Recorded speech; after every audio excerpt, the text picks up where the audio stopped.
e nărăvașul cal. Așa e în pădure, așa e în pădure, așa e în pădure, când e carnaval. Bună înțelegere domnea, că orice ură se uita, și chiar pisica cea mai rea, un cioricel dansa.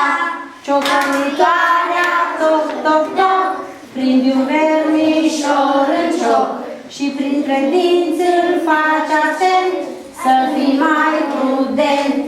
Așa e în pădure, așa e în pădure, așa e în pădure, când e carnaval. Ursul cu vulpea a dansat, fiindcă de coadă a uitat, dar când aminte și-a adus, n-a mai răbdat și-a spus: să știi, vulpiță, draga mea, mă uit fugind la coada ta, de n-ar fi carnaval acum, coada ți-aș face-o scrum.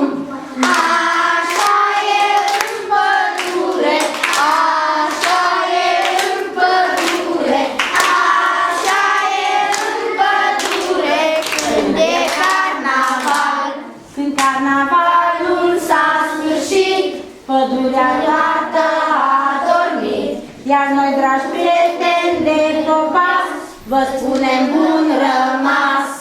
Așa e în pădure, așa e în pădure, așa e în pădure, când e carnaval.